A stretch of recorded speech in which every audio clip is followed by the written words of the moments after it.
11 days after the coup, a British Catholic priest named Michael Woodward was carried off a Chilean Navy ship in Valparaíso harbor, beaten so badly he died within hours. The ship was the Esmeralda, a four-masted sailing vessel, a floating postcard that Chile had been sending to ports around the world as a symbol of national pride.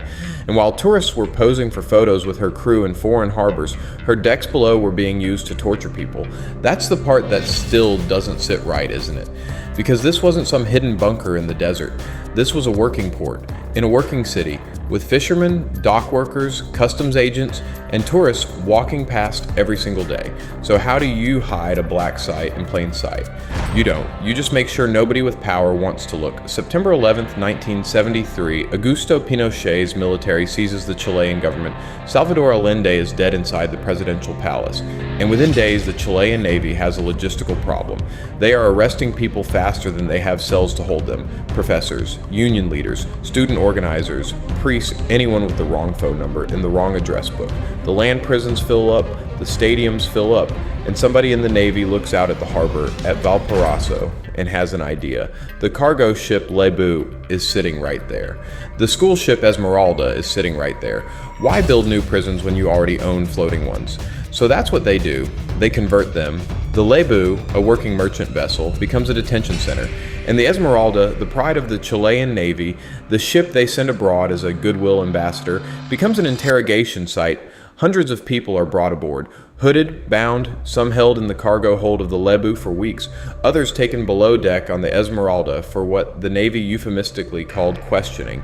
And here's where the story gets darker, because the people doing the questioning weren't strangers in mass. Survivors later identified naval officers, men with names, men with ranks, men who went home to their families at the end of the shift. If this is already pulling you in, do me a favor and subscribe, because the forgotten corners of this history deserve a bigger audience than they've ever had. Now let's talk about Michael Woodward, because his story is the one that finally cracked the silence open decades later.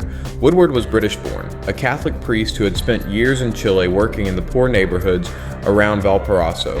He believed in liberation theology, he believed the church should stand with workers, and after the coup, that made him a target.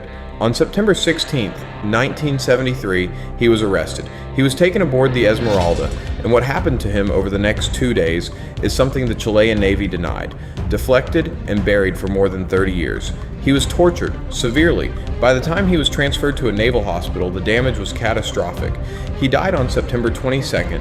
His body was buried in a common grave. His family was not told where. A British citizen, a priest, murdered on a ship that was simultaneously being marketed to the world as a symbol of Chilean tradition and seamanship. And nobody in an official capacity was willing to say it out loud. For decades, the Esmeralda kept sailing. She visited ports in the United States, in Europe, in Asia.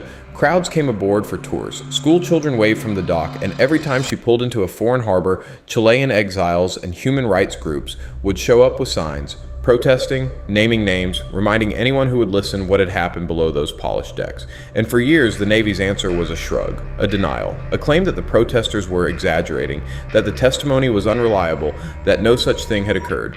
But here's the part nobody saw coming. The testimony didn't stop. It accumulated. Survivors gave statements. Investigators in Chile reopened cases under post-dictatorship truth commissions. Names were matched to dates. Logs were cross-referenced. The math became impossible to argue with. And in 2004, more than 30 years after the coup, an investigation by the Chilean courts and the work of human rights lawyers forced something the Navy had spent a generation avoiding, an acknowledgement. The Chilean Navy finally admitted that, yes, the Esmeralda had been used as a detention site. Yes, prisoners had been held aboard. Yes, the things the survivors had been saying for 3 decades were true. Think about what that means for a second. Think about how long the families of the disappeared had been waiting for those words. Think about the protesters who showed up at every foreign port, year after year, getting dismissed as cranks, getting told they were lying about a beautiful sailing ship. They weren't lying, they were the only ones telling the truth. Now here's a question worth sitting with.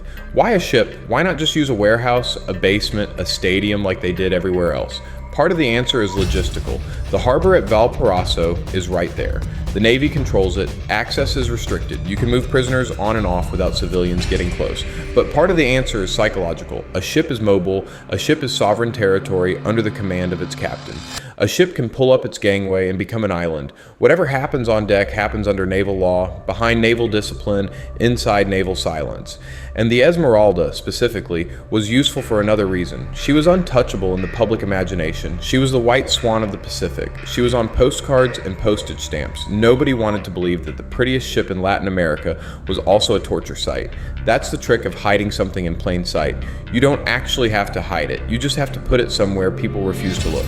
The Lebu was different. The Lebu was a cargo ship, unglamorous, functional. Hundreds of prisoners were crammed into her hold in the weeks after the coup. Professors from the Universidad Técnica, union organizers from the docks, local political figures from Valparaíso and the surrounding region. Some were released after days or weeks. Some were transferred to other detention sites. Some never came back, and once the immediate emergency of the coup passed, the Lebu was quietly returned to civilian use, cleaned up, repainted, sent back to her cargo runs as if nothing had happened, as if the bulkheads didn't remember. If you're still with me, hit the like button, because algorithms are the only reason stories like this reach new viewers. The bigger pattern here is what historians of the Pinochet era have been documenting for years. The dictatorship didn't just build prisons, it repurposed everything. Stadiums became holding pens, schools became interrogation rooms, houses in quiet suburbs became sites that residents on the same block would later claim they never noticed.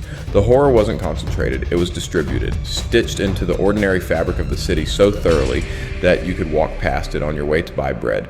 And the ships were just the offshore version of that same logic. Why build a gulag when the gulag can be the merchant marine? The survivors who came forward in the decades after the dictatorship did something genuinely difficult. They named the ships. They named the officers. They described the compartments, the routes, the smells, the sounds. They turned vague accusation into specific testimony that prosecutors and journalists could verify. That's what eventually forced the Navy's hand. Not international pressure alone, not protests alone.